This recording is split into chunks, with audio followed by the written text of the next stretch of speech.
252 million years ago, Earth was not a primitive world of simple life. It was a mature planet filled with complex ecosystems that had taken hundreds of millions of years to build. Vast forests of seed ferns covered the supercontinent Pangaea. Insects the size of birds moved through thick, humid air. Amphibians ruled riverbanks, while reptile-like creatures hunted inland plains.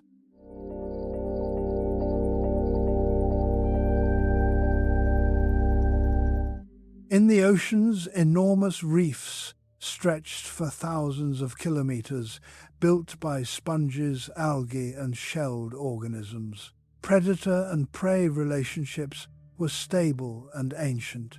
Evolution had produced balance. Then the stability ended. In what is now Siberia, the crust of Earth began to rupture. Not a single eruption, but a chain reaction of volcanic activity, unlike anything in geological history. Lava did not erupt as mountains, but as floods. Molten rock poured from immense fissures across an area larger than most countries. Instead of lasting years or centuries, the eruptions continued for tens of thousands of years. Layer after layer of basalt buried the landscape. Each flow released carbon dioxide, sulfur dioxide, chlorine gases, and heavy metals into the atmosphere. The atmosphere began to change faster than ecosystems could adapt. Carbon dioxide levels rose sharply. Temperatures climbed worldwide. Polar regions warmed first, destroying temperature gradients that drove ocean circulation. Warm water holds less oxygen than cold water. As oceans heated, they began to suffocate.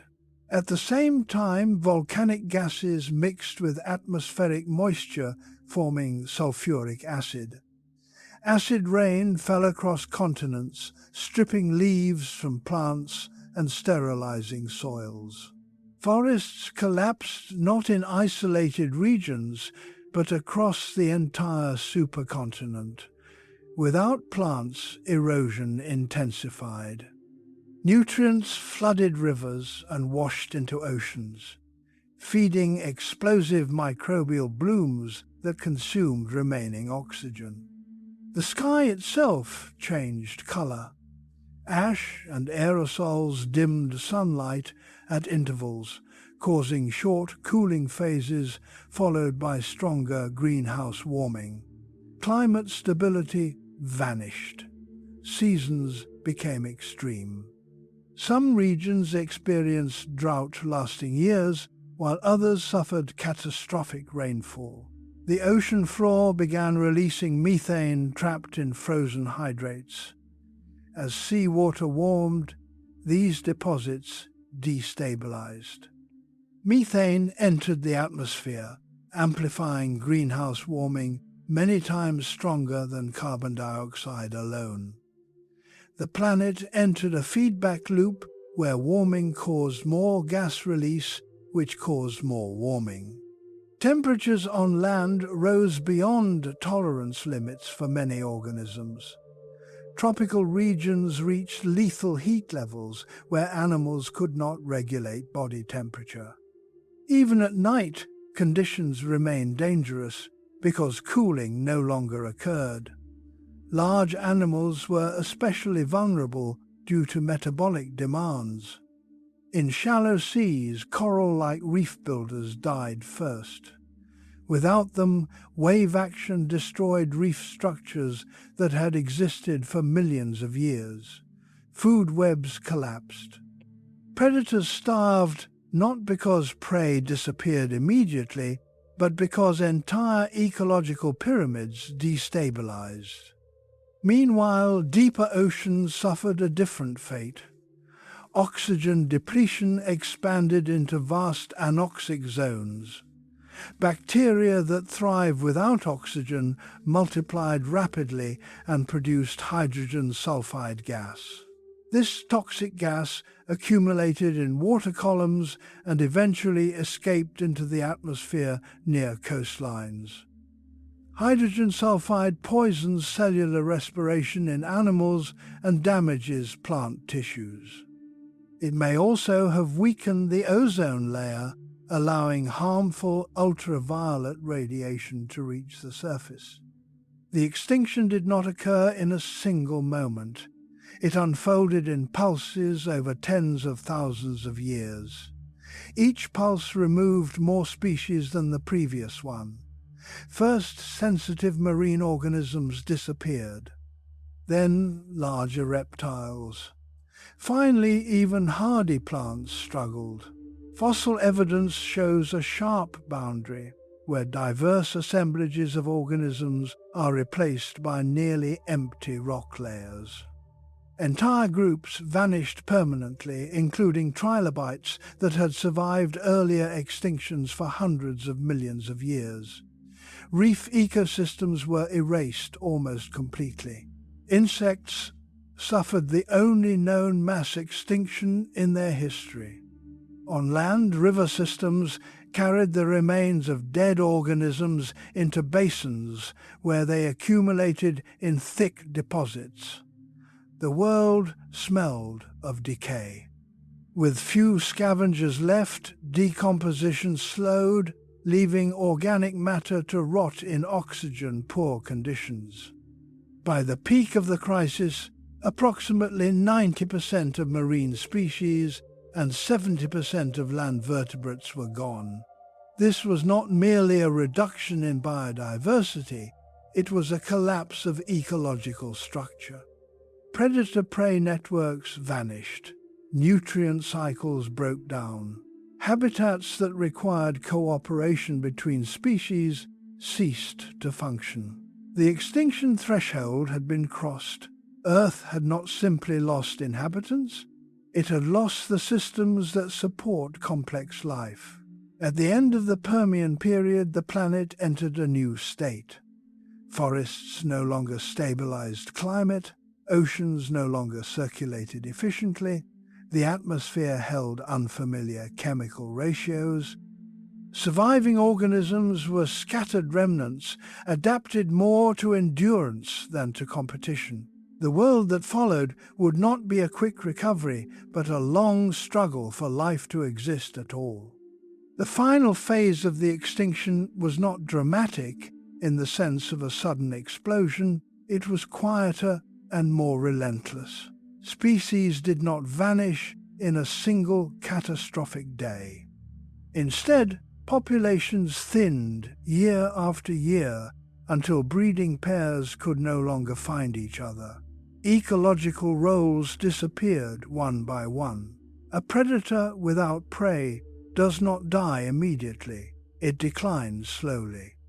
A plant without pollinators does not vanish instantly, it stops reproducing. The end came as a gradual biological silence. River valleys that once hosted dense vegetation turned into bare sediment plains. Without roots to anchor soil, seasonal rains carried mud into lowlands, forming wide braided channels.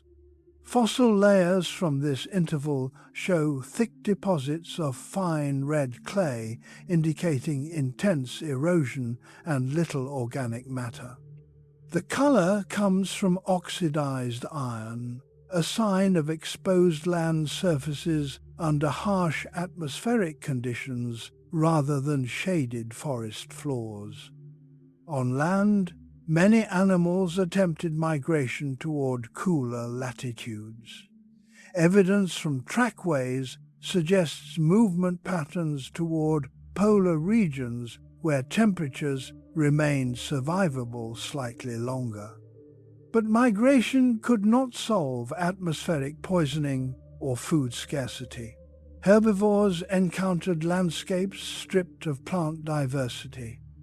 Carnivores followed them only to find weakened prey populations unable to sustain predators. Even freshwater systems collapsed. lakes became stagnant because plant life that oxygenated water had died. Fish suffocated as dissolved oxygen dropped. Some basins accumulated layers of black organic-rich sediment formed in oxygen-poor conditions, recording widespread aquatic death.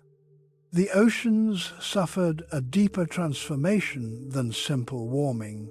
Circulation patterns depend on temperature differences between equator and poles. When this gradient weakened, deep waters stopped mixing with surface layers. Oxygen from the atmosphere no longer reached the seafloor. Vast regions became permanently anoxic. In such conditions, decay slowed and bacteria dominated chemistry. Hydrogen sulfide-producing microbes expanded along continental margins. Geological markers show sulfur isotopes consistent with large-scale bacterial activity. Periodically, this gas escaped upward. Near coastal zones, it would have created lethal air. Any animals living near shorelines would inhale toxic concentrations. Plants exposed to it would experience cellular damage similar to chemical burns. There is also evidence of increased ultraviolet radiation exposure in fossilized spores and pollen. Many specimens display deformities, indicating genetic damage. This supports the idea that atmospheric chemistry altered the ozone layer, allowing more radiation to reach the surface. Surviving plants therefore face not only heat and drought, but also radiation stress during reproduction. At the biological level, extinction selects not only against weakness, but against specialization. Organisms adapted to narrow diets or habitats disappeared first. Reef builders depended on stable chemistry and light conditions and therefore vanished early. Large predators requiring large territories failed next. Complex symbiotic relationships collapsed because if one partner vanished, the other could not function. The last survivors tended to share certain characteristics. They were small, they reproduced quickly, they tolerated low oxygen and high temperature, they consumed a wide range of food or organic debris. This pattern appears in both marine and terrestrial fossils immediately after the extinction boundary.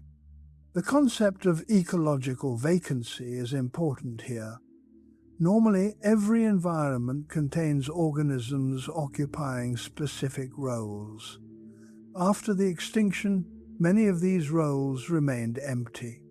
Not replaced immediately, but simply absent. There were stretches of coastline with almost no burrowing animals. Sediment remained undisturbed, forming flat microbial layers known as microbial mats. Before the extinction, such mats were rare because animals constantly churned sediment. Their reappearance shows how empty the ecosystems became. The atmosphere eventually stabilized at a hotter equilibrium, but biological communities did not rebound with it. The damage had removed evolutionary lineages accumulated over millions of years. Recovery required not migration, but new evolution. Speciation takes time, and during this interval, conditions were still unstable. Fossil assemblages from the earliest Triassic period are remarkably monotonous. A few hardy species appear repeatedly across vast geographic regions. This indicates low diversity and wide distribution of the same organisms filling multiple ecological functions. Instead of complex communities composed of many interacting species, landscapes were dominated by a handful of generalists. Even insects, usually resilient, show simplified assemblages. Feeding traces on fossil leaves reveal fewer patterns of herbivory. This means plant-insect interactions had not yet recovered. Pollination networks were likely minimal, further slowing plant diversification.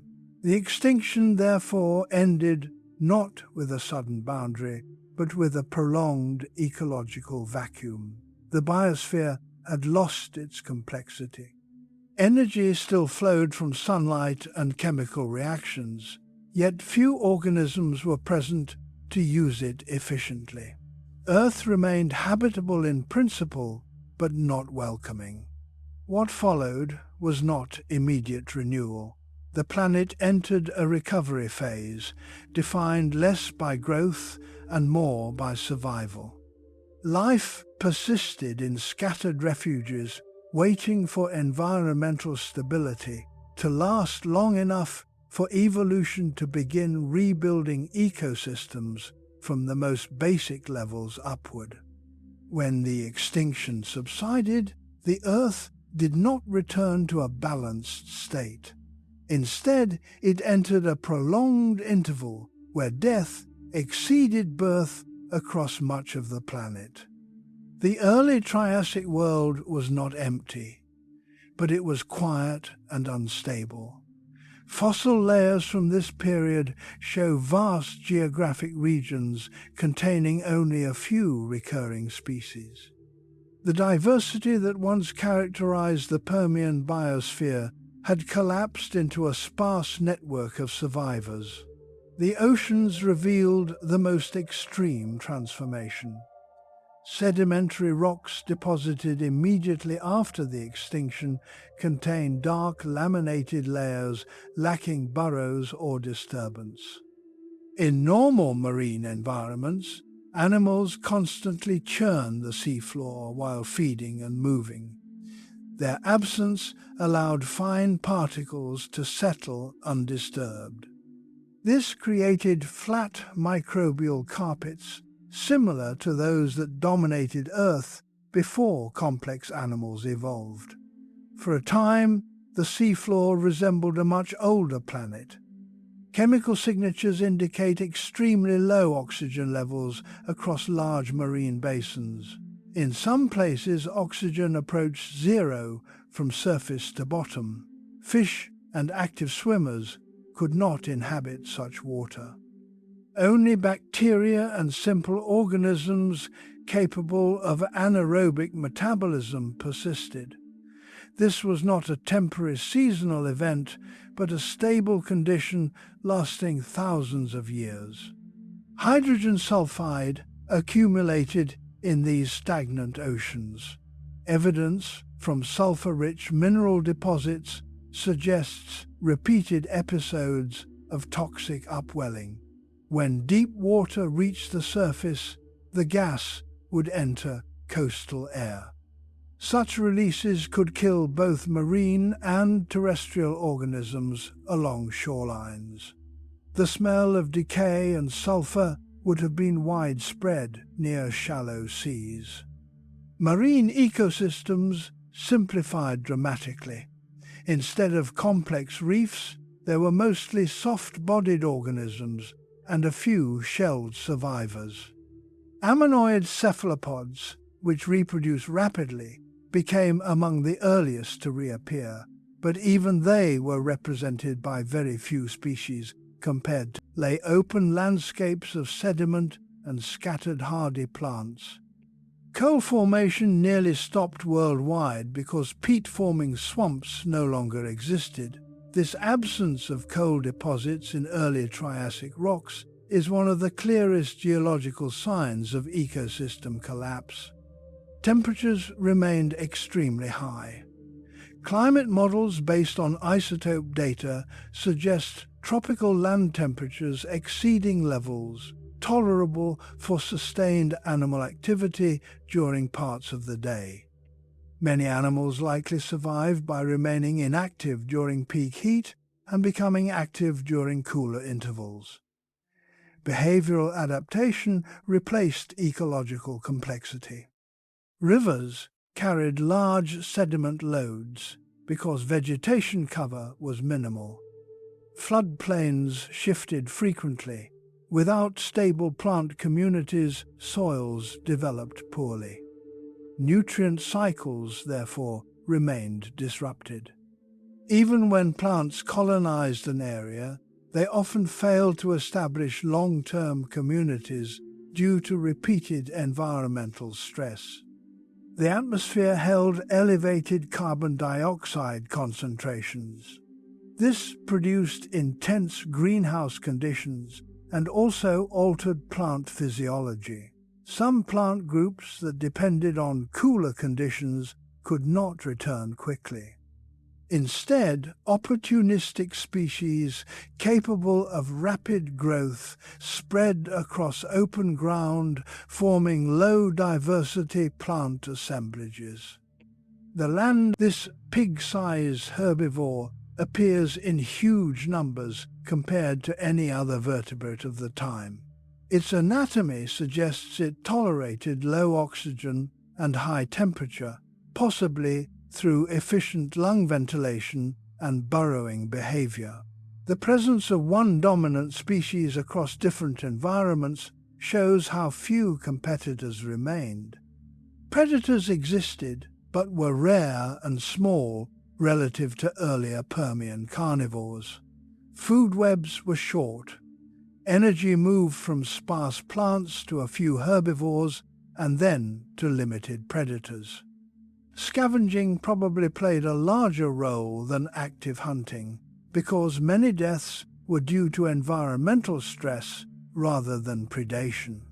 Insects returned gradually, but their interactions with plants remained simple. Fossil leaves show minimal feeding damage types compared to the diversity of patterns seen before the extinction. Pollination networks were likely undeveloped, meaning many plants reproduced through wind dispersal rather than specialized relationships. The early Triassic planet therefore functioned as a biological recovery zone rather than a thriving ecosystem. Life was present, but ecosystems were fragile and easily disrupted by environmental fluctuations. Stability would require not just survival, but the re-establishment of complex interactions between species. The world was no longer dominated by competition and specialization. It was dominated by tolerance. The organisms that endured were those capable of surviving extremes rather than exploiting abundance. Recovery had begun, but only at the most basic ecological level. The landscapes of the early Triassic were not completely barren, yet they lacked the layered complexity typical of healthy ecosystems. Instead of forests with multiple plant tiers, there were low-growth assemblages broken by exposed ground. In many regions, sedimentary structures show wind-shaped surfaces and temporary streams rather than stable riverbanks. Soil horizons remained thin, indicating plant roots had not yet stabilized terrain long enough for deep soil formation. Microbial communities played an unusually visible role during this time. In shallow waters and tidal flats, mats of bacteria spread across sediment, forming leathery layers. Normally, such mats are consumed or disrupted by grazing animals and burrowers. Their widespread preservation indicates the absence of those organisms. These microbial fields processed nutrients slowly and dominated primary production in coastal zones. Marine recovery followed a similar pattern of biological minimalism. A few bivalves and gastropods repopulated nearshore areas, but shell beds were sparse compared to later periods. The carbonate skeletons that once formed reefs were nearly absent.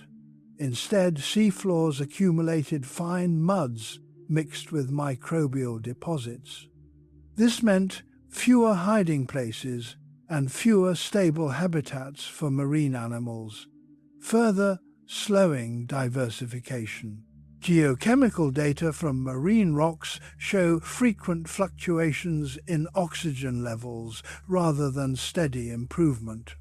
Short intervals of partial oxygenation allowed brief expansions of animal life, followed by returns to anoxic conditions that eliminated many new populations. Recovery therefore occurred in repeated setbacks. Evolution could proceed only during limited windows of stability. Climate patterns contributed to this instability. The supercontinent Pangaea produced vast interior deserts because moist ocean air could not penetrate far inland. Seasonal monsoons created intense but irregular rainfall along some coasts, while central regions remained dry. Organisms attempting to colonize land had to tolerate both drought and flooding. Such conditions favored generalists and prevented the establishment of specialized communities. Evidence from fossil wood fragments suggests that early plant communities were dominated by small shrubby forms rather than tall canopy trees. Large trees require long, stable growth periods and abundant water. The scarcity of such fossils implies that long-lived forest structures had not returned. Without large trees, animal habitats remained exposed to temperature extremes.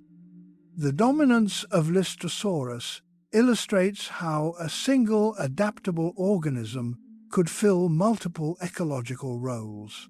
It functioned as a grazer, a soil disturber through burrowing, and possibly a scavenger during scarcity. Its widespread distribution across different continents indicates it could migrate effectively and tolerate varied conditions. However, its success also reflects the absence of competing herbivores rather than ecological richness. Other vertebrates began appearing in small numbers, including early archosaur relatives. These reptiles possessed upright limb posture, allowing more efficient movement than sprawling amphibian-like forms. In unstable environments, efficient locomotion improved survival because animals could travel farther to find resources. Yet these groups remained minor components of ecosystems during this phase. In the oceans, ammonoids underwent rapid evolutionary turnover.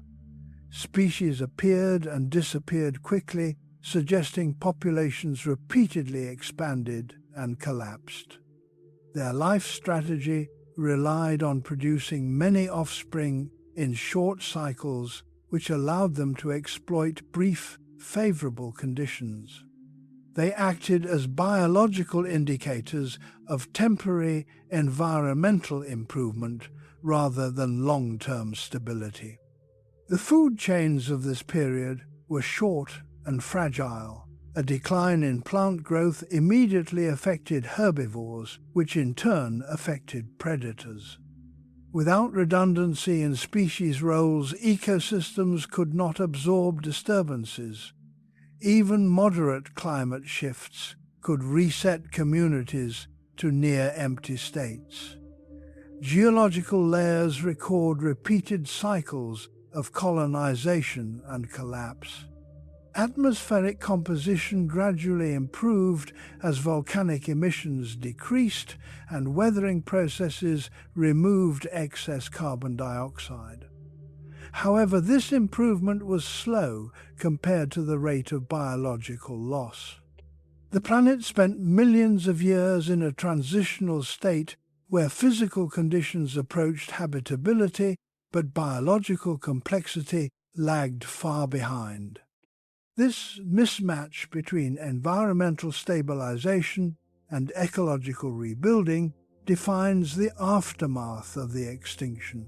Earth was capable of supporting life again, yet life required time to diversify. Evolution needed to refill ecological niches from scratch. During this interval, the biosphere functioned more like an experimental stage where new forms tested survival strategies. The early Triassic therefore represents not a single recovery event, but a prolonged struggle for stability. Organisms repeatedly colonized environments only to be removed by recurring stress. Gradually, the frequency of these setbacks decreased. As they did, the first signs of structured ecosystems began to emerge, setting the foundation for more complex communities in the chapters that follow. Although volcanic eruptions eventually slowed, the planet did not quickly return to comfortable conditions. The early Triassic climate remained unstable because the atmosphere and oceans had been pushed into a new chemical balance. Excess greenhouse gases trapped heat on a global scale. Average temperatures were higher than at any other period in complex animal history up to that time. Recovery required not only survival, but endurance across millions of years of environmental stress. Carbon dioxide concentrations stayed elevated long after lava flows ceased. Weathering of newly formed volcanic rock slowly removed gas from the atmosphere, but this geological process works over immense timescales.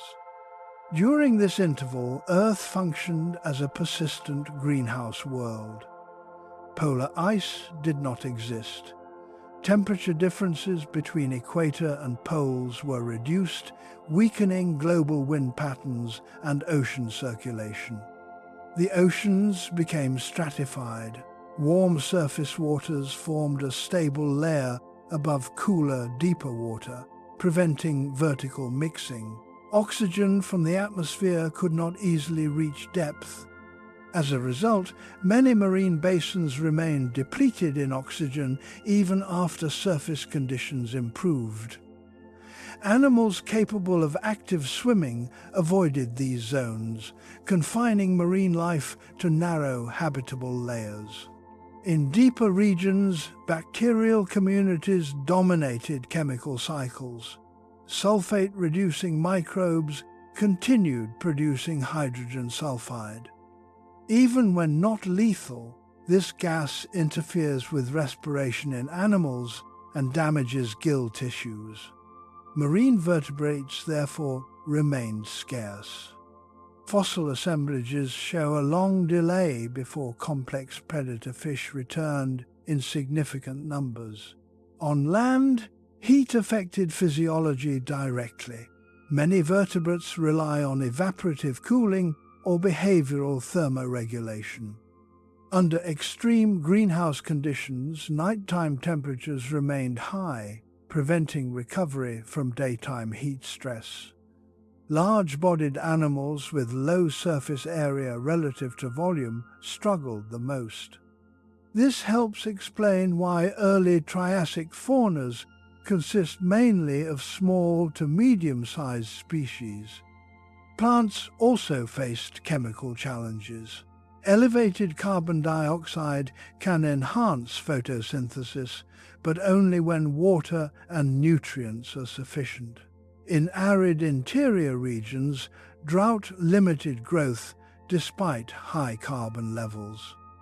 Furthermore, intense ultraviolet radiation damaged reproductive tissues. Spore deformities preserved in rock layers indicate frequent reproductive failure in some plant groups. Storm systems became irregular and severe. With weakened global circulation patterns, weather developed in localized extremes. Geological evidence shows alternating drought horizons and flood deposits in short sequences. Organisms had to tolerate rapid environmental shifts rather than gradual seasonal change. This instability prevented ecosystems from reaching equilibrium. The term recovery can therefore be misleading. Survival during this period resembled persistence at environmental limits rather than expansion into favorable habitats. Species that had endured the extinction continued to dominate not because they were superior competitors, but because they tolerated stress better than potential newcomers. Evolutionary innovation was constrained by the constant risk of collapse. Some reptiles began showing physiological traits that would later prove advantageous. More upright posture improved breathing efficiency by freeing the lungs from lateral body compression during movement. This adaptation allowed sustained activity even in low oxygen conditions. At the time, it provided only a modest advantage, but it marked the beginning of a shift toward more active terrestrial animals. The oceans experienced occasional pulses of improvement when mixing increased due to regional cooling or storm activity. During these windows, marine populations expanded briefly.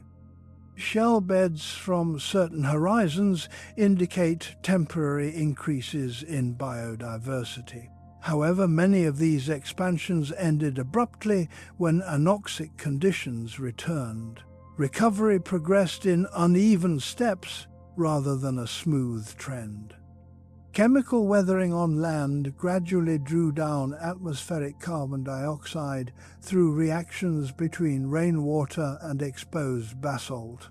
Rivers carried dissolved minerals to the ocean where they formed new sediments. This process slowly moderated greenhouse intensity.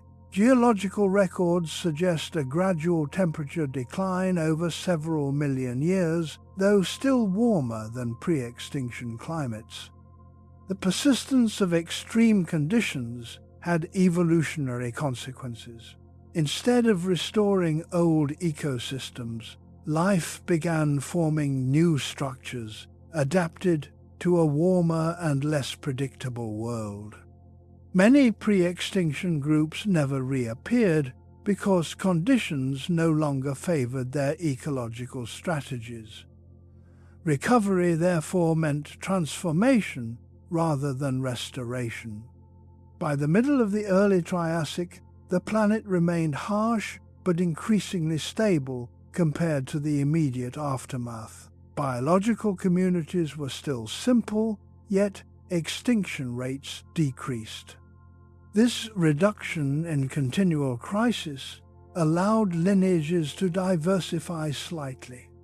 The first steps toward rebuilding complex ecosystems were not visible as forests or reefs yet, but as subtle increases in variety within small, resilient populations.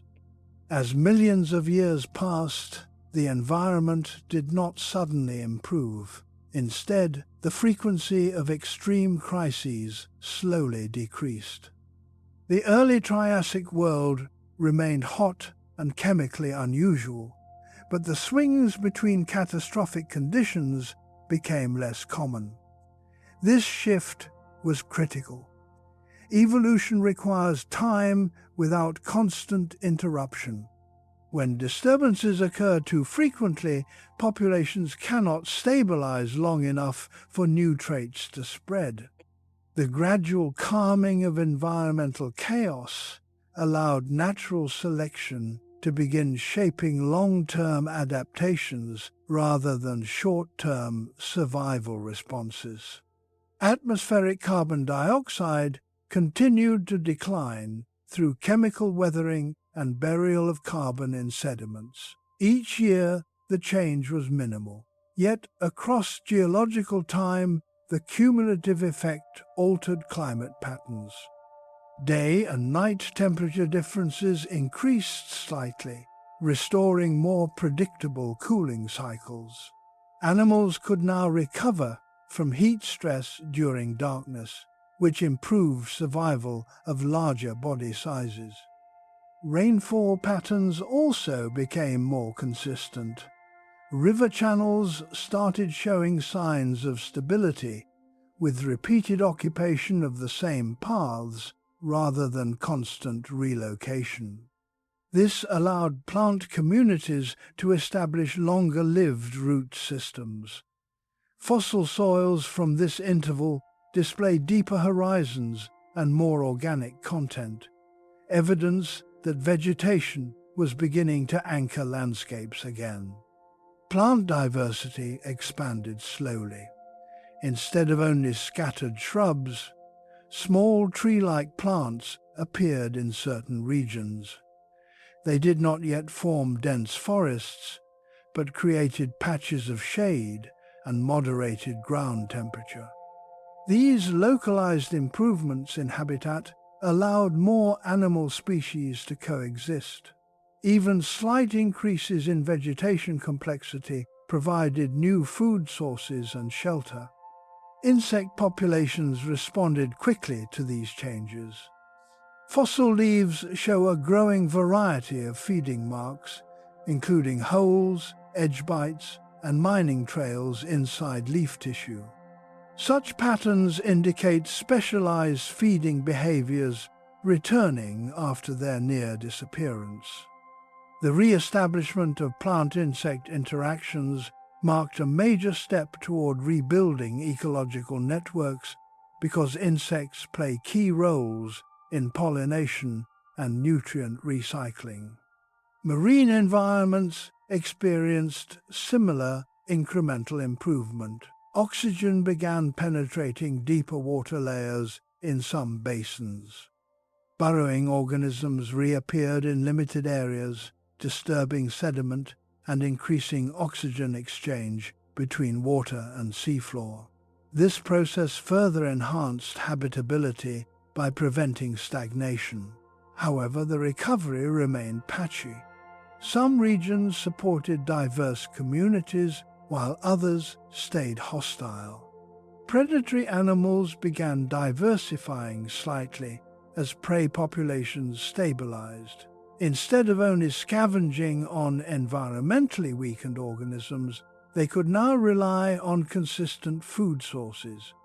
Fossil trackways suggest more active hunting behavior compared to earlier Triassic layers, where movement patterns were limited and cautious. The archosaur lineage started expanding during this stage.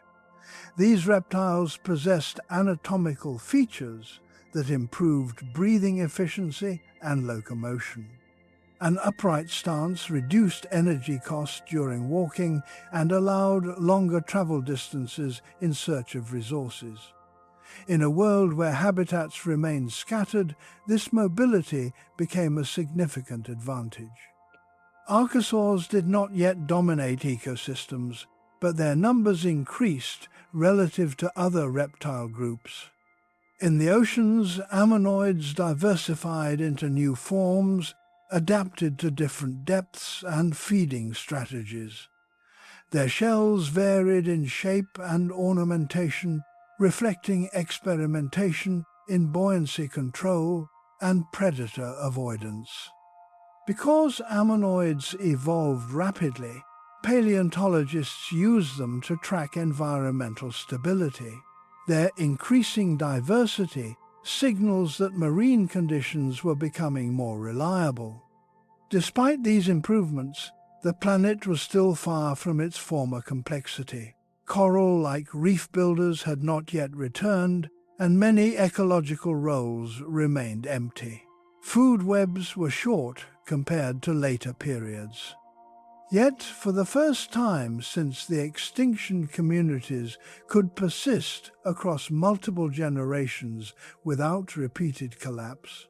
One of the most important developments was the re-establishment of nutrient cycling. As plant litter accumulated and decomposed as processed organic matter, soils retained more fertility. This supported larger herbivore populations, which in turn supported more predators. The process was gradual but self-reinforcing. Each improvement made further improvement easier. The early Triassic recovery therefore progressed from chemical stabilization to biological interaction. Initially, survival depended purely on tolerance to harsh conditions. Now, survival increasingly depended on relationships between organisms. Competition and specialization began returning after millions of years of ecological simplicity. By the end of this phase, the Earth remained warm and different from its pre-extinction state. Yet it was no longer a world on the edge of habitability. The biosphere had crossed a threshold where rebuilding complex ecosystems became possible. The next stage would involve not just survival and stabilization, but diversification into newly available ecological roles created by the extinction itself. Once environmental crises became less frequent, life began expanding into habitats that had remained empty since the extinction. The world still lacked the complexity of the Permian period, yet organisms were no longer confined to scattered refuges. They began occupying open ecological space. This stage did not produce immediate diversity. Instead, it produced dominance by a few adaptable forms that could tolerate remaining stresses while reproducing quickly. On land, the most successful large vertebrate was still Lystrosaurus. Fossil beds across Africa, Antarctica, India, and Asia contain enormous numbers of its remains. In some locations, more than 90% of vertebrate fossils belong to this single genus. Such overwhelming abundance is rare in stable ecosystems, but common after ecological collapse. With few competitors and predators, populations expanded rapidly wherever vegetation existed. Lystrosaurus possessed anatomical traits suited to the recovering world. Its barrel-shaped chest suggests powerful lungs capable of extracting oxygen from thin air. Its beak-like mouth allowed it to feed on tough, low-nutrient plants that dominated early Triassic landscapes. Evidence of burrows associated with its skeletons indicates it likely sheltered underground during peak heat and drought. Burrowing also protected it from temperature extremes and possibly from toxic air during episodic gas releases. The plants it consumed were simple compared to later forests. Seed, ferns, and small gymnosperms formed patchy ground cover rather than continuous canopy. Growth was seasonal and unpredictable. Herbivores therefore needed flexible diets rather than specialized feeding strategies. Lystrosaurus met this requirement by consuming a wide range of vegetation, including roots and stems. Other herbivores existed but in far lower numbers. Some were small reptiles that browsed on low plants, while others were amphibian, like animals near water sources. Their limited abundance reflects unstable food availability. Predator populations mirrored this scarcity. Carnivores remained small to medium-sized and widely dispersed. Trackways show long travel distances between feeding events, indicating prey density was low. Microbial life still played an unusually prominent ecological role. Soil surfaces often hosted microbial crusts that stabilized sediment in the absence of dense vegetation. These crusts helped retain moisture and allowed plants to establish gradually. Without them, erosion would have prevented colonization entirely. Thus, microorganisms formed the foundation upon which larger ecosystems rebuilt. In freshwater systems, early amphibians persisted as opportunistic feeders. Lakes and rivers fluctuated seasonally, sometimes shrinking drastically during drought. Animals surviving there required tolerance to both low oxygen and high temperature. Many species likely estivated in mud during dry periods, entering dormant states until water returned. Insects diversified more rapidly than vertebrates because of short generation times. Fossil evidence reveals reappearance of winged forms capable of dispersing between isolated habitats. Pollination interactions began emerging again as certain plants evolved structures to attract insects. Although still simple, these relationships increased reproductive success for both groups. Marine shorelines saw colonization by hardy bivalves and snails, capable of living in variable salinity and oxygen levels. Tidal flats were dominated by organisms that could burrow quickly when exposed to air. Predator pressure remained weak, so defensive adaptations were minimal. Shell thickness and ornamentation were simpler than in pre-extinction species. The key ecological pattern of this stage was expansion through generalization. Species succeeded not by specializing, but by performing multiple roles. A herbivore might also scavenge. A predator might consume both live prey and carrion. This flexibility allowed populations to persist despite unpredictable conditions.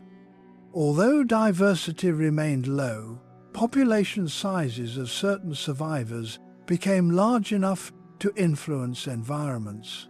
Grazing animals altered vegetation distribution. Burrowing mixed soil layers, improving aeration. These activities began reshaping habitats into forms that could support more specialized organisms later. The recovery therefore depended heavily on organisms that were not particularly advanced or dominant in previous eras. The extinction had removed many competitive lineages, allowing modest species to become ecological engineers simply by surviving in large numbers. Their activities gradually stabilized ecosystems at local scales. By the Middle Triassic, these widespread survivor communities created more continuous habitats. Instead of isolated patches of life, there were connected regions supporting ongoing populations. This connectivity allowed gene flow and encouraged evolutionary diversification. The biosphere was transitioning from persistence to expansion, setting the stage for more complex organisms to evolve into the empty niches left behind by the extinction. As survivor populations expanded, they began altering the environment in measurable ways.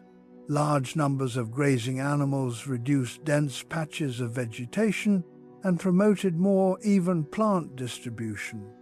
Burrowing activity aerated soil, allowing water infiltration and root penetration. These processes gradually stabilized landscapes that had remained fragile since the extinction. The world was still harsh, but it was becoming structured.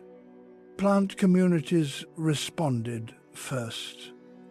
Fossil pollen records show increasing variety of seed-producing plants, especially gymnosperms.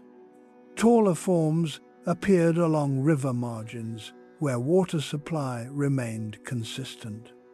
Although not yet extensive forests, these growths formed linear corridors of shade across floodplains.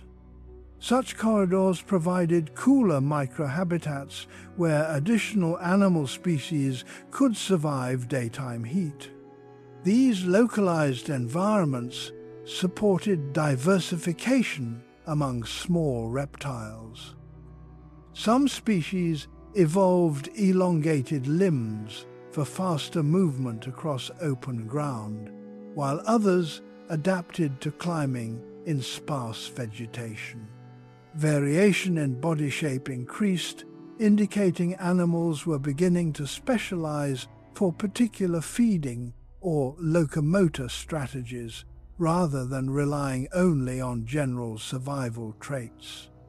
Predatory reptiles improved hunting efficiency as prey populations became more predictable. Fossil tooth marks on bones suggest active predation events rather than scavenging alone.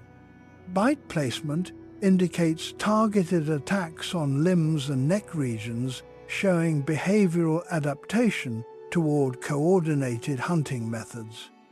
This reflects more stable energy flow through food chains. Freshwater ecosystems also changed. Stable river channels allowed aquatic plants to root in sediment.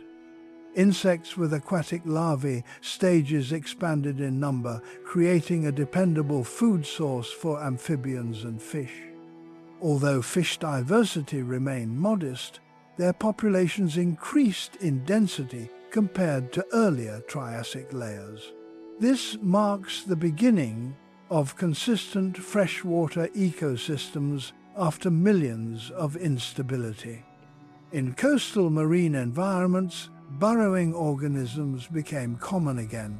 Sediment layers show disturbance patterns called bioturbation, evidence that animals were mixing the seafloor. This process improved oxygen penetration and supported additional species. Instead of flat microbial mats, sediments developed complex textures shaped by animal activity. Marine predators began appearing more regularly. Early marine reptiles entered shallow seas, feeding on fish and invertebrates. Their presence indicates sufficient prey availability to sustain larger active hunters. While still limited in variety, these predators represented a significant ecological milestone because they required stable food webs. The dominance of Lystrosaurus gradually declined during this period. As plant diversity increased and competition emerged, its overwhelming numerical advantage decreased. Other herbivores evolved distinct feeding strategies, some cropping higher vegetation, while others specialized in softer plants near water. The ecosystem transitioned from single-species dominance to multi-species communities. Climate conditions, though still warm, became less extreme in seasonal variation. Evidence from growth rings in fossil wood suggests more regular annual cycles. Predictable seasons allowed synchronized breeding and migration patterns. Animals no longer relied solely on opportunistic reproduction, but could time life cycles to environmental cues. Insects expanded ecological roles significantly. Pollinating species increased plant reproductive success, which in turn supported herbivore populations. Detritivores accelerated decomposition of organic matter, enriching soil nutrients. These processes strengthened ecosystem resilience by creating feedback loops that maintained productivity. The archosaur lineage diversified further within this improving world. Different forms adopted varied diets, including carnivory, omnivory, and herbivory. Upright posture provided efficient breathing and locomotion, allowing them to exploit habitats ranging from riverbanks to drier plains. Though not yet, levels rose in several basins, supporting shelled invertebrates with higher metabolic demands. Shell thickness and ornamentation increased slightly, suggesting rising predation pressure. These evolutionary responses indicate interactions between species were intensifying. By the end of this stage, ecosystems were no longer defined solely by survivors enduring hardship. They were defined by interactions among expanding populations. Competition, predation, and cooperation returned as shaping forces of evolution. The planet had progressed from survival communities to functioning ecosystems. This transformation set the groundwork for a major evolutionary phase.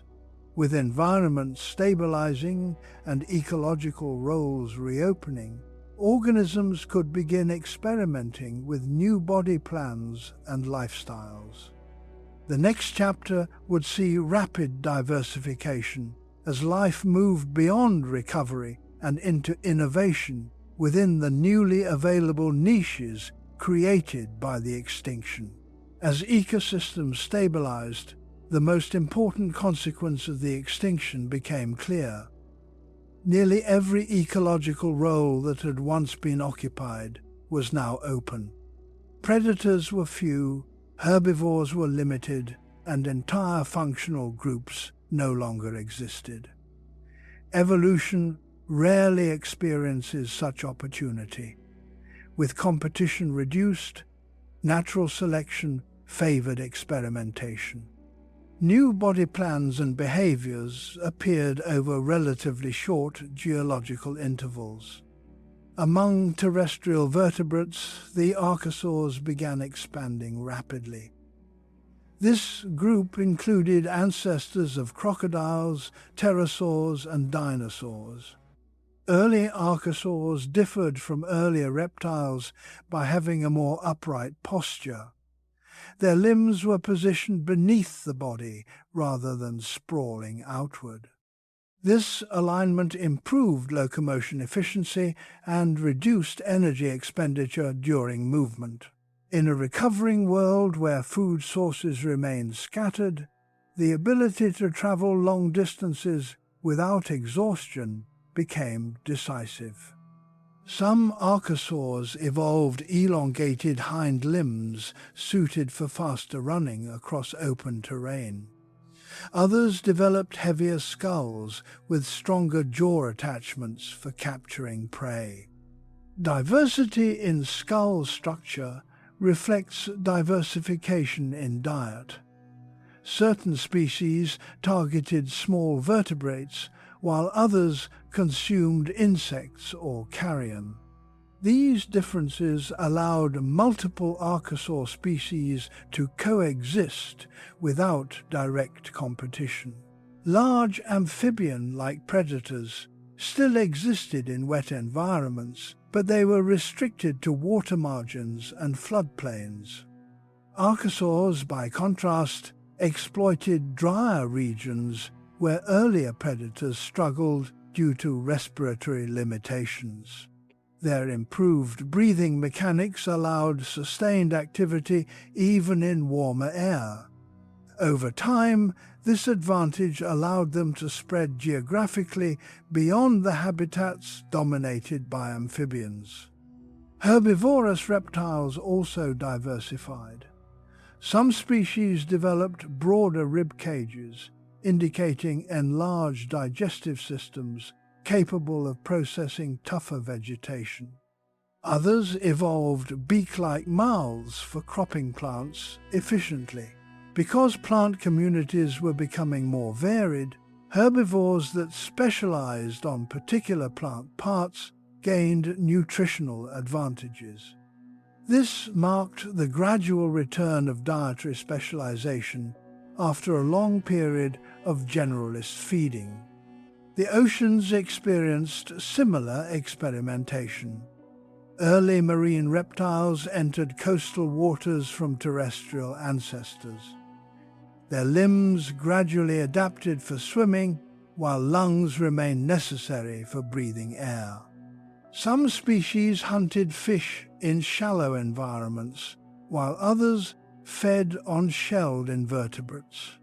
These predators did not yet dominate marine ecosystems, but represented a new type of active hunter absent since the extinction. Ammonoids diversified rapidly during this interval, producing many shell shapes and sizes. Some forms developed tightly coiled shells for stability, while others had more open coils, allowing maneuverability. The variation suggests adaptation to different depths and swimming behaviors. Rapid evolutionary turnover indicates ongoing environmental change, but also demonstrates increasing ecological complexity. Invertebrate communities expanded as well. Crustaceans reoccupied sediment surfaces and began competing with burrowing worms and bivalves. Competition for space and resources reintroduced ecological pressure absent during the immediate aftermath. With pressure came adaptation. Shell strength, mobility, and feeding mechanisms diversified across groups. Plant life responded to herbivore pressure by developing thicker leaves and chemical defenses.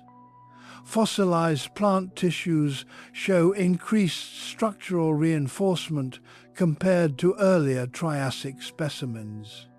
This indicates the beginning of evolutionary arms races between plants and consumers. Such interactions accelerate diversification because each adaptation in one group selects for counter-adaptation in another. Although diversity increased, ecosystems were still less complex than in later periods. Many niches remained only partially filled. The absence of large apex predators on land meant herbivore populations could expand widely before being controlled by predation. This produced periodic overgrazing followed by plant recovery cycles, visible in sediment layers showing alternating soil development and erosion.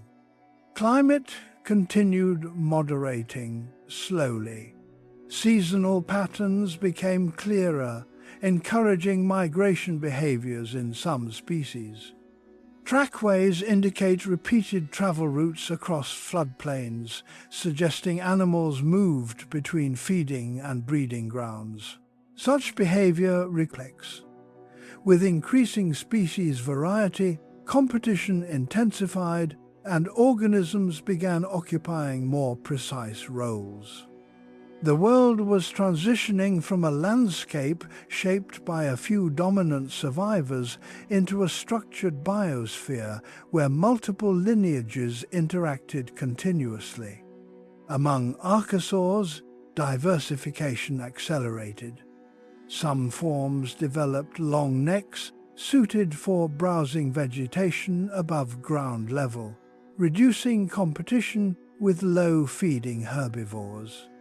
Others retained predatory lifestyles, evolving sharper teeth and forward-facing eyes that improved depth perception during hunting.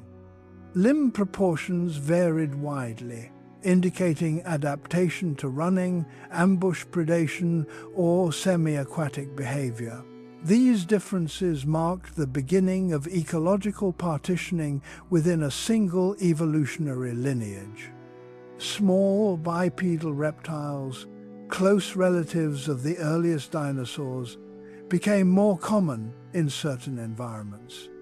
Their upright posture and balanced tails allowed agile movement, enabling them to pursue insects and small vertebrates efficiently. Because insects had diversified significantly, these animals found a reliable food source even when larger prey populations fluctuated.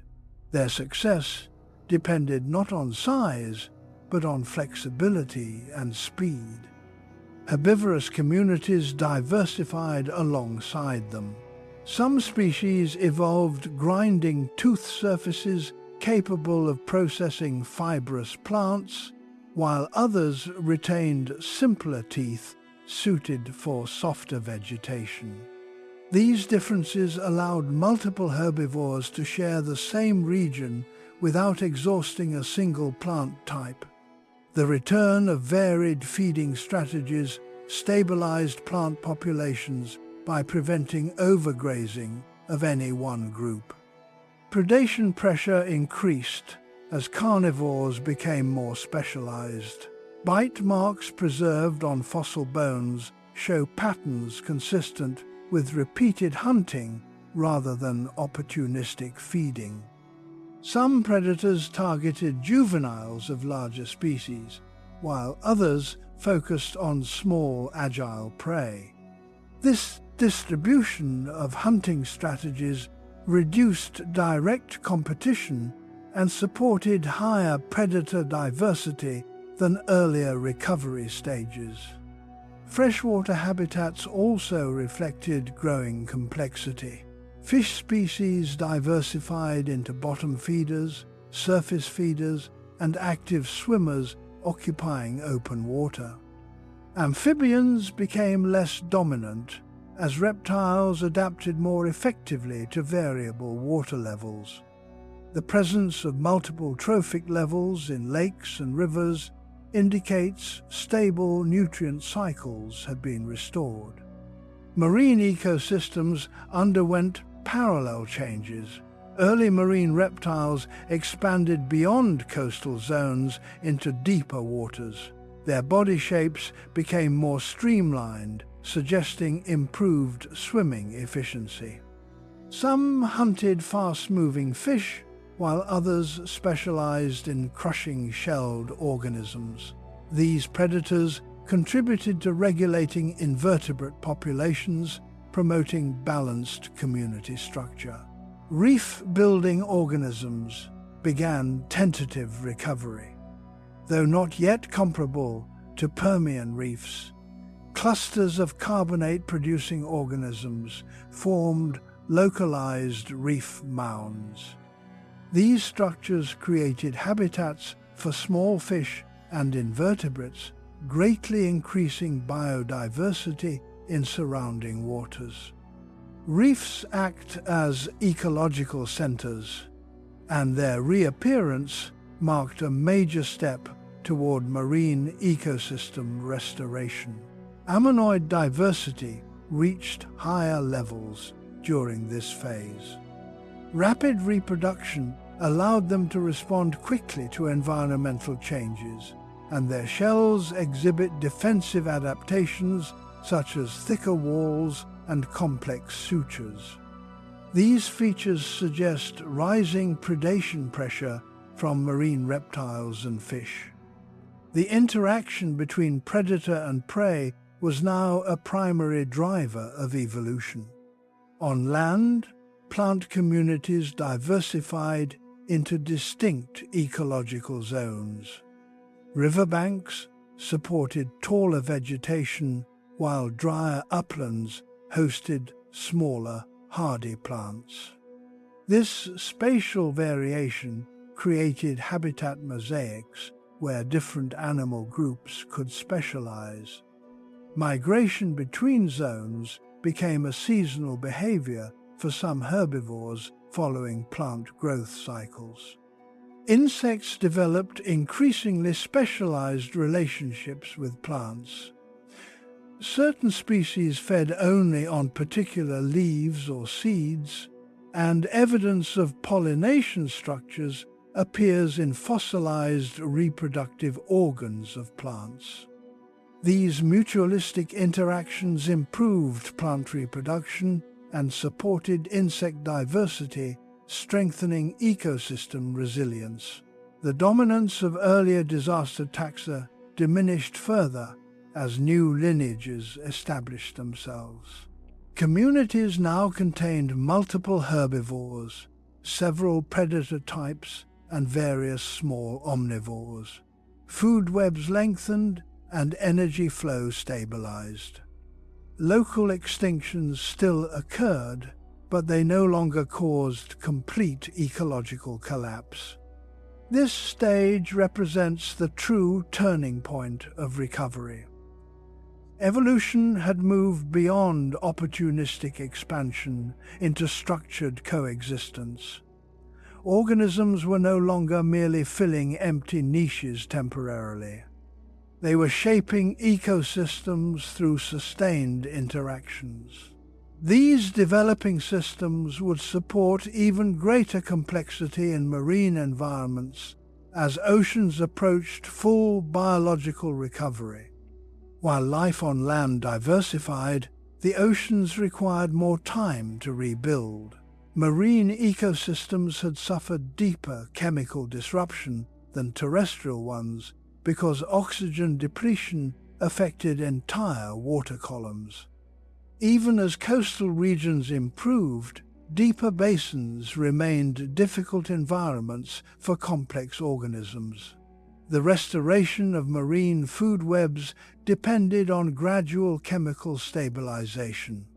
By the Middle Triassic, oxygen levels increased enough to support more continuous animal populations in shallow seas. Sediments from this interval show consistent bioturbation, meaning organisms were constantly disturbing the seafloor while feeding or burrowing. This activity prevented stagnation and improved nutrient exchange between sediment and water. As a result, new species could establish permanent populations rather than brief colonization events. Bivalves and gastropods expanded into a variety of forms. Some buried themselves deeply in sediment, while others attached to hard surfaces. These differing strategies allowed multiple species to share limited space without direct competition. Their shells became thicker and more ornamented, indicating increasing predation pressure. This is a sign of ecological maturity, because defensive structures evolve only when predators are common. Crustaceans also diversified. Mobile scavengers patrolled the seafloor consuming organic debris, while filter feeders extracted particles from water. The presence of multiple feeding strategies allowed efficient recycling of nutrients.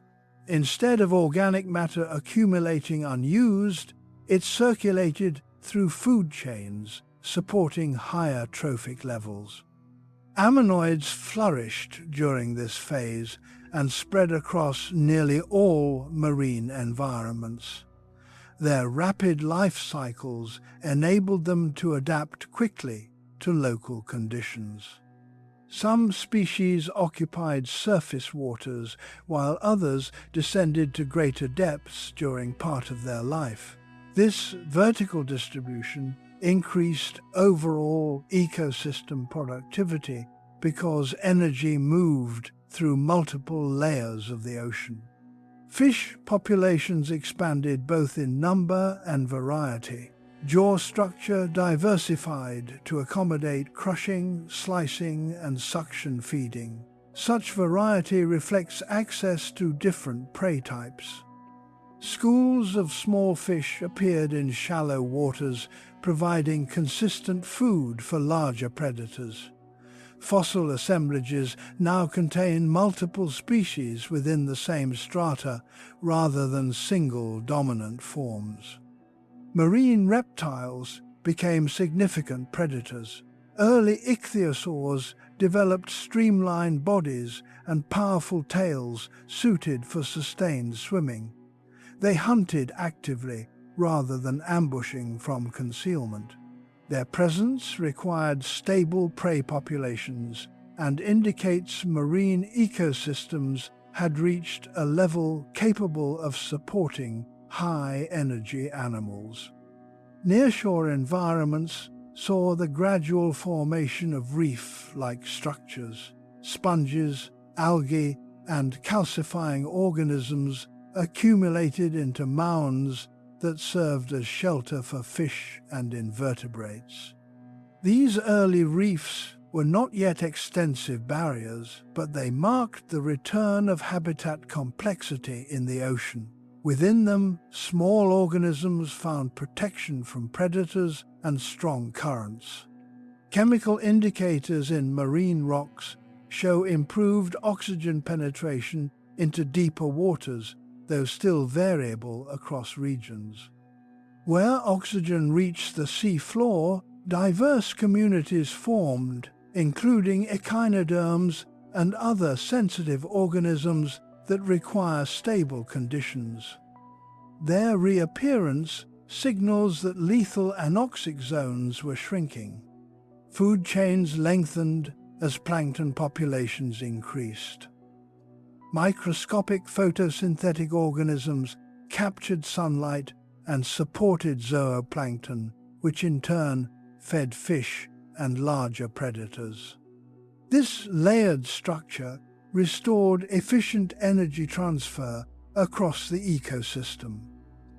Unlike the early Triassic, marine productivity was no longer limited to microbial dominance. Although recovery was not uniform worldwide, many regions now hosted interconnected communities. Migration between habitats became possible for marine animals, promoting gene flow and evolutionary diversification. The oceans were transitioning from survival environments into productive ecosystems capable of sustaining diverse life. This rebuilding of marine complexity paralleled terrestrial diversification. Both realms now supported stable populations and continuous evolutionary development. The next stage would see these growing ecosystems interact with emerging dominant reptile groups that would eventually shape the Mesozoic world. As marine ecosystems stabilized, interactions between species intensified, predators now depended on consistent prey availability, and prey developed new defenses in response. This balance of pressure and adaptation marked the return of dynamic ecological relationships absent since the extinction. Ichthyosaurs expanded into open oceans, where they hunted schools of fish and ammonoids. Their large eyes suggest reliance on vision for pursuit in dim underwater light. Fossil stomach contents confirm active predation rather than scavenging. The presence of such high-energy hunters indicates that prey populations had become dense enough to sustain them across wide territories. Other marine reptiles adopted different strategies. Some possessed broader teeth designed for crushing shelled organisms along the seafloor. This specialization reduced competition among predators by dividing available food sources. The emergence of multiple hunting styles demonstrates that marine ecosystems had regained structural depth with numerous trophic levels. Ammonoids responded to increased predation by evolving complex shell patterns and internal structures. Stronger shells resisted crushing, while intricate suture lines reinforced overall strength without greatly increasing weight. Rapid species turnover continued, but extinctions were now balanced by new species appearances, reflecting normal evolutionary processes rather than environmental collapse. Reef communities expanded gradually. Calcifying sponges and algae formed thicker frameworks that supported larger populations of invertebrates. Fish began using these structures as nursery grounds, protecting juveniles from open-water predators. The formation of such habitats greatly increased biodiversity by offering varied ecological niches within small areas. Burrowing organisms diversified in sediment layers. Their movement oxygenated deeper substrates and released trapped nutrients into surrounding water. This recycling supported plankton growth, which in turn fed filter feeders. The cycle strengthened productivity across entire marine regions. Instead of isolated pockets of life, oceans now functioned as interconnected systems. Chemical stability improved as biological processes began regulating environmental conditions. Photosynthetic plankton absorbed carbon dioxide, while shell-forming organisms locked carbon into sediments.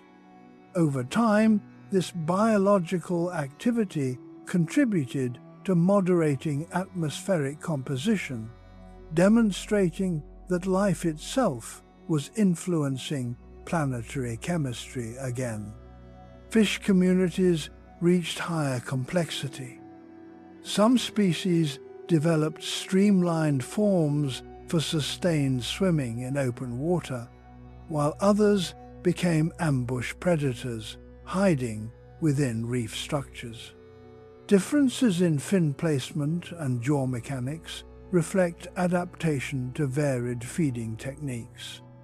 The coexistence of many specialized fish indicates reliable resource distribution. Marine food webs lengthened considerably. Energy flowed from microscopic producers through multiple consumer levels to large reptiles. Such layered systems buffer against sudden collapse because the loss of one species can be compensated by others performing similar roles. This resilience contrasted sharply with early Triassic fragility. Shallow coastal areas became especially productive. Nutrient input from recovering terrestrial ecosystems fueled plankton blooms that supported dense animal populations. Evidence from fossil assemblages shows repeated seasonal growth patterns, suggesting regular cycles similar to modern marine productivity.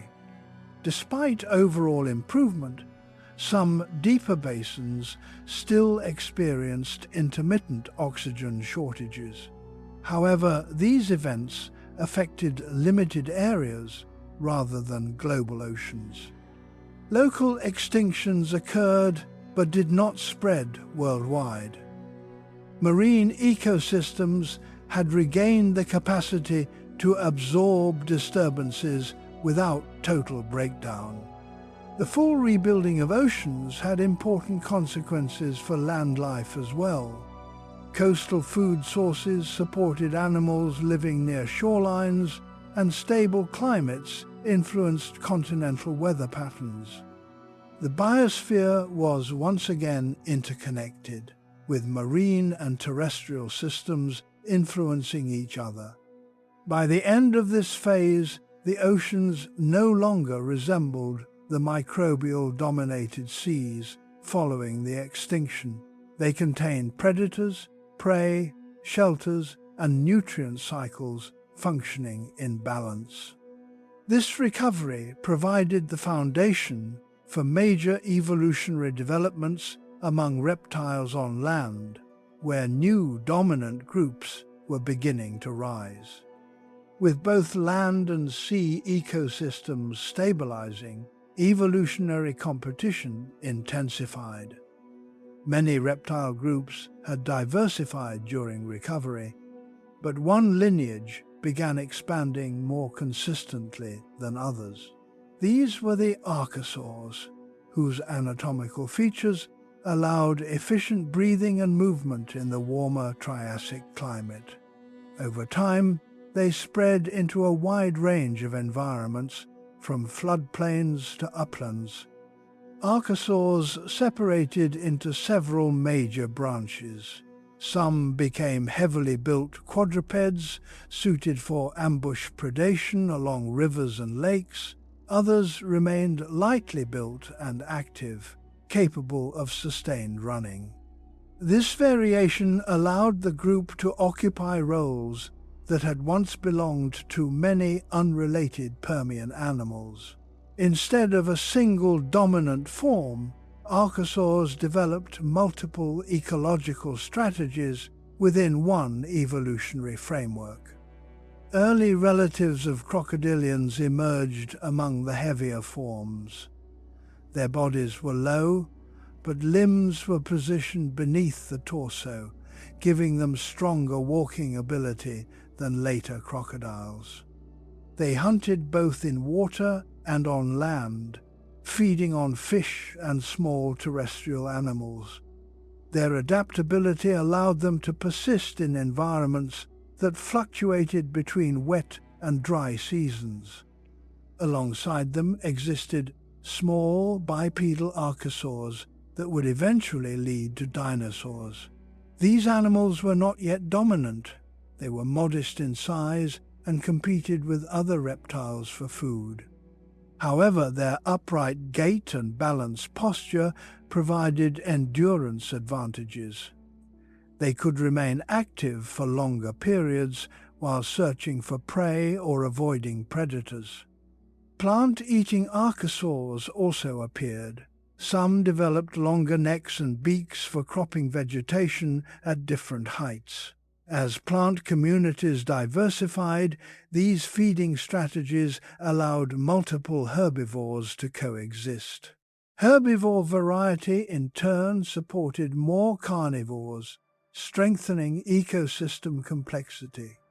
Competition between reptile groups became evident in fossil assemblages. Certain older reptile lineages declined in abundance where archosaurs were common. This suggests gradual replacement through ecological efficiency rather than sudden extinction. Archosaurs did not eliminate rivals immediately, but outperformed them over time in survival and reproduction. Environmental conditions favored such efficiency. The Triassic world remained warm with periodic droughts. Animals capable of sustained movement could travel between resource areas when local conditions deteriorated. Upright limb posture, reduced energy cost, and improved lung ventilation during activity. These advantages accumulated across generations. Meanwhile, the earliest true dinosaurs appeared as small, agile predators. They represented only a minor component of the fauna and likely occupied niche roles similar to modern small carnivores. Their importance lay not in dominance, but in adaptability. Lightweight skeletons and efficient locomotion allowed rapid response to environmental changes. Marine reptiles also continued diversifying, influencing coastal ecosystems where land animals often fed. Some archosaurs may have scavenged along shorelines or preyed on animals moving between environments. This interaction linked terrestrial and marine food webs more closely than during early recovery phases. Vegetation supported larger herbivore populations than before, though forests were still developing toward later Mesozoic forms. With more abundant plant life, herbivore body size began increasing gradually. Larger prey then supported larger predators, further structuring food chains. By this stage, ecosystems resembled functioning biological communities rather than recovery assemblages. Species competed, migrated, and reproduced within predictable seasonal cycles. Extinction rates approached background levels typical of stable geological periods. The rise of archosaurs therefore did not occur through sudden conquest, but through persistent advantage in a changing world. Over many generations, their traits aligned better with Triassic environments than those of older reptile groups. The stage was set for a shift in dominance that would define the next era of life on Earth. As archosaurs continued spreading across the continents, differences among their lineages became more pronounced. Some groups grew larger and slower, relying on powerful bites and ambush tactics. Others remained small and highly active, pursuing prey through speed and endurance. This division of strategies allowed them to occupy many ecological levels simultaneously, from top predators to small ground hunters. Early crocodilian relatives dominated wetlands and river margins, their semi-aquatic land and shallow water, suggesting daily movement between habitats. Their success limited the expansion of older amphibian predators, which declined as archosaurs competed more effectively for food. Small bipedal dinosaurs remained minor but persistent components of ecosystems. They hunted insects and small vertebrates, avoiding direct competition with larger predators. Their anatomy favored agility rather than strength. Long hind limbs and flexible tails allowed quick directional changes, useful in open landscapes where cover was limited. These features did not yet grant dominance, but ensured survival in varied environments. Herbivorous reptiles diversified further as plant communities thickened. Some species browsed low vegetation while others fed at higher levels. Tooth-wear patterns indicate repeated chewing motions designed to process tougher plant matter. This suggests vegetation quality had improved enough to support sustained herbivory rather than opportunistic feeding. Predators began specializing in particular prey types. Bite marks on bones show consistent targeting of specific body regions, implying learned hunting behavior. Some carnivores pursued juveniles of large herbivores, while others hunted smaller species. Such specialization increased hunting efficiency and reduced competition among predators sharing the same territory. Despite these developments, dinosaurs did not yet dominate. Large, non-dinosaurian archosaurs and other reptiles remained prominent.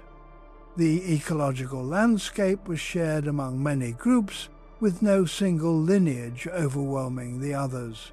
This balance would persist until later environmental changes shifted competition. The importance of this period lies in preparation. Evolution was assembling lineages capable of responding to future challenges. Traits such as efficient locomotion, flexible diets, and rapid reproduction were spreading across several groups, particularly among early dinosaurs and their close relatives. By the late Triassic, the biosphere had fully transitioned from recovery to competition. Extinction no longer defined life. Instead, diversification and adaptation shaped communities across land and sea. The next stage would see environmental events alter competitive balances, allowing certain lineages to rise above others and begin a new era in Earth's biological history. By the late Triassic period, Earth had become a functioning and diverse world again, but it was not the same world that existed before the Great Extinction. Ecosystems were newly assembled rather than restored. The dominant plants were different, the major animal groups had changed, and the structure of food webs reflected the long recovery process. Life had rebuilt itself on altered foundations. Vegetation now formed more continuous cover across many regions. Conifer-like trees spread along river systems and wetter climates, while hardy seed plants occupied drier uplands. Though still not as dense as later Mesozoic forests, these plant communities stabilized soils and moderated temperatures. Shade and organic litter supported insects, which in turn sustained small vertebrates. For the first time since the extinction, large areas of land contained layered ecological habitats. Herbivores increased in body size as food availability improved. Larger digestive systems allowed them to process fibrous plant matter efficiently. Herding behavior likely emerged in some species as protection against predators. Trackways preserved in sediment show groups moving together across floodplains, indicating social patterns rather than isolated wandering. Predator diversity also increased.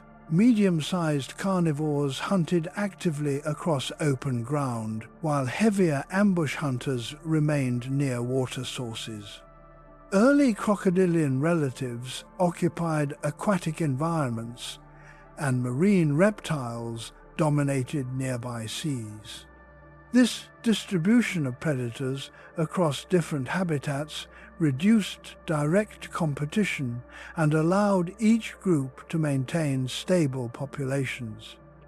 Dinosaurs were still only one part of this system, but were becoming more noticeable. Some small species evolved improved grasping limbs useful for handling prey or manipulating food. Others experimented with omnivorous diets, increasing survival during seasonal shortages. Their adaptability allowed them to persist in many environments even where they were not numerically dominant. Climate remained warm, yet seasonal patterns were now predictable.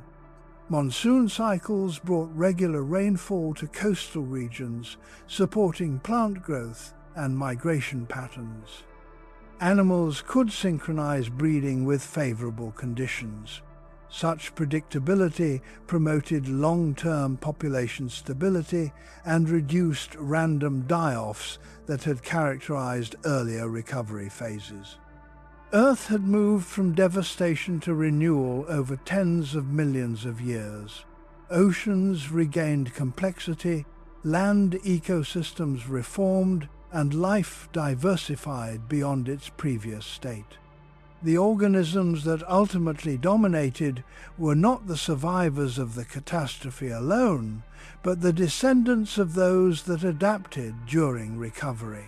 Thus, the deadliest extinction did not merely erase life, it redirected its future.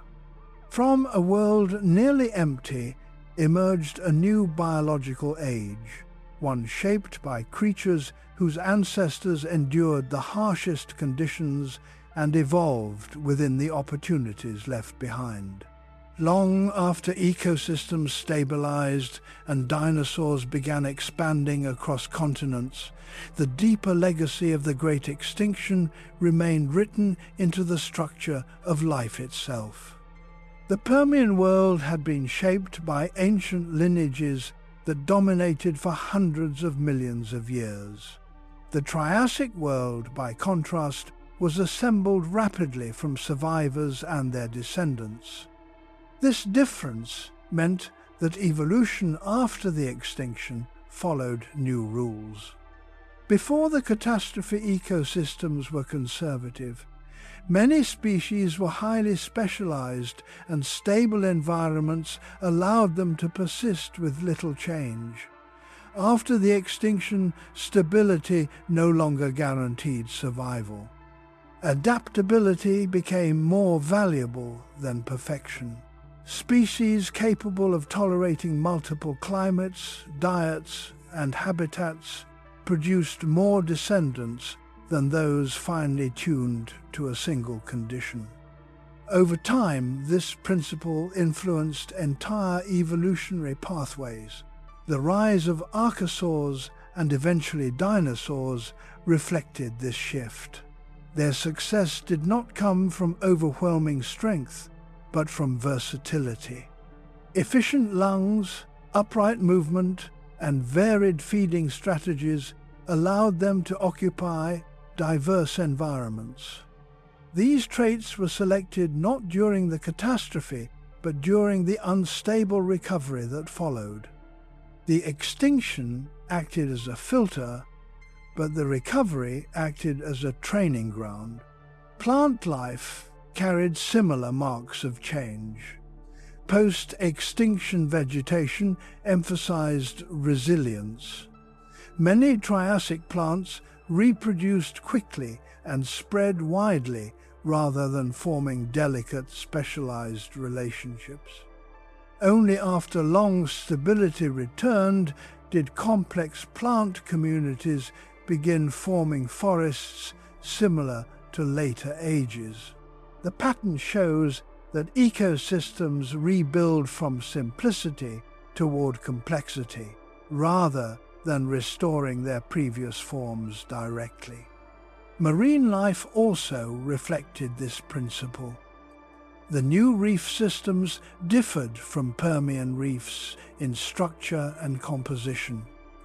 Organisms that built them were not direct replacements, but entirely new groups filling similar roles. Evolution rarely recreates lost systems exactly. Instead, it produces functional equivalents shaped by current conditions. The oceans therefore became laboratories of innovation rather than restorations of past states. Even the chemistry of the planet was altered. Carbon cycles reorganized as new biological communities processed nutrients differently.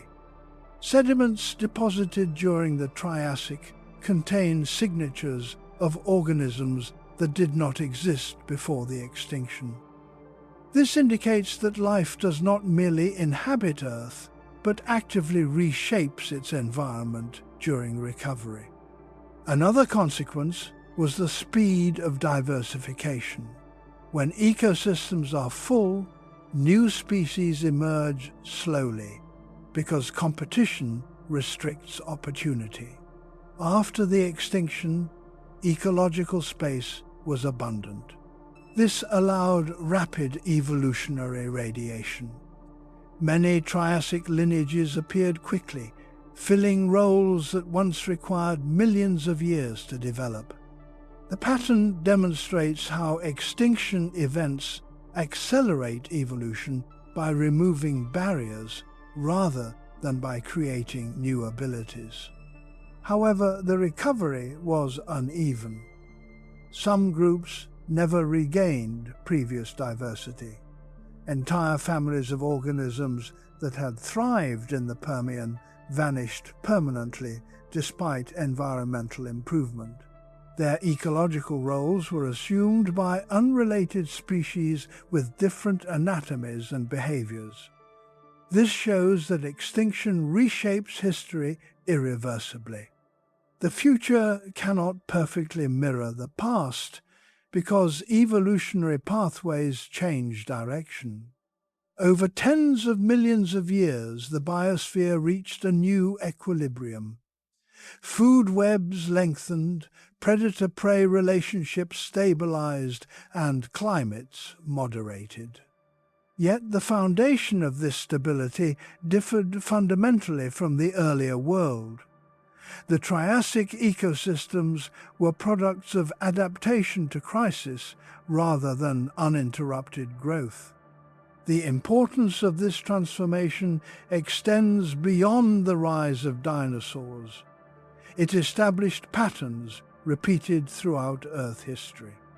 Later mass extinctions followed similar sequences of collapse, survival, expansion, and innovation. Each time, life rebuilt itself differently. The deadliest extinction therefore served as a model for how the biosphere responds to extreme disturbance. By studying this recovery, we see that survival alone does not determine future dominance. Instead, it is the ability to adapt during unstable periods that shapes long-term success. The organisms that eventually ruled the Mesozoic were not the strongest survivors of the catastrophe, but those that evolved most effectively in the uncertain world that followed. The recovery from the Great Extinction also left evidence in the timing of biological change. Normally, evolution proceeds gradually, with new species replacing old ones in overlapping sequences. After the Permian catastrophe, this pattern altered. Geological layers show long intervals of minimal diversity followed by sudden expansions. These pulses reflect the slow rebuilding of ecological networks. When conditions stabilized long enough, multiple lineages diversified at once because resources were available across many habitats simultaneously. This process explains why the early Mesozoic world appears unfamiliar compared to the Paleozoic. Entire communities consisted of organisms unrelated to those that had previously dominated similar environments. It was not simply a continuation of earlier life, but a reset followed by reconstruction. The biosphere had effectively restarted from a reduced genetic foundation. One important effect of this reset was the emergence of more active animals. Many Triassic reptiles possessed traits linked to higher endurance, including improved respiratory systems and more efficient limb positioning. In unstable climates, animals that could travel farther in search of food survived better. Over time, this favored physiology capable of sustained activity rather than short bursts of motion. Later dinosaur dominance can be traced to these early adaptations formed during recovery, not to sudden innovation in a later era. The extinction also influenced behavior. Evidence from trackways suggests increasing social movement among certain species. Groups traveled together across floodplains, possibly for protection or resource detection. Cooperative patterns improve survival in unpredictable environments. As ecosystems stabilized, these behaviors became advantageous even in normal conditions, shaping future animal societies. In marine environments, similar patterns appeared. Predator and prey relationships became more complex than before the extinction. Shell thickness increased, swimming ability improved, and camouflage structures developed. These arms races accelerated evolutionary change because each adaptation created pressure for counter-adaptation. The rebuilding oceans therefore fostered rapid biological innovation. Another lasting consequence involved ecological resilience. The Triassic biosphere, assembled after catastrophe, could tolerate moderate disturbances without total collapse. Local extinctions occurred, but communities reorganized rather than disappearing entirely. Diversity spread across many groups instead of concentrating in a few dominant ones. This distributed structure made ecosystems less vulnerable to single-point failure. Geological processes also interacted with life more strongly than before. As continents shifted and climates fluctuated, organisms responded quickly due to their adaptable nature. Migration and diversification became common rather than rare events. Evolution became dynamic, with species ranges expanding and contracting regularly. The biosphere had become flexible. Over millions of years, the descendants of early adaptable reptiles filled nearly every terrestrial role. Some became massive herbivores, shaping vegetation across continents. Others became apex predators, controlling animal populations. Yet their origin lay in small, opportunistic ancestors that survived harsh recovery conditions. The transformation from survivor to dominant lineage demonstrates how long-term success often emerges from tolerance rather than initial strength. The final lesson of the deadliest extinction is therefore not only about destruction, but about direction. Life does not simply return after collapse, it reorganizes according to new conditions. Traits favored during crisis become the foundation of future ecosystems. The Mesozoic era, often known for large reptiles, was ultimately the product of survival strategies formed in a nearly lifeless world. From near silence emerged complexity again, but altered permanently. The Earth, after the extinction, was not a restored version of the past. It was a different planet, inhabited by organisms shaped by adversity, carrying forward adaptations forged in the most difficult chapter of biological history. Even after ecosystems stabilized and new dominant groups appeared, the memory of the extinction persisted in subtle ways across the planet. Sedimentary layers deposited during the recovery contain repeating patterns of expansion and contraction in biodiversity. These cycles show that for a long time, life remained sensitive to disturbance. The biosphere had regained complexity, but its resilience developed gradually rather than instantly. Plant communities illustrate this lingering vulnerability. Forests began spreading in favorable climates, yet they differed from earlier Paleozoic vegetation. They consisted of species capable of surviving drought and heat, even in regions where conditions had moderated. This indicates evolutionary inheritance from the harsh recovery interval. Rather than reverting to delicate growth forms, plants retained protective structures such as thicker leaves and efficient water transport systems.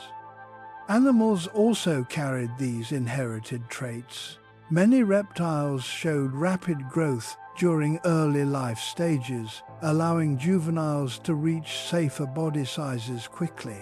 Such growth strategies reduce risk in unstable environments. Even when conditions improved, these traits remained advantageous and spread through populations. Over time, they became standard biological patterns rather than emergency responses.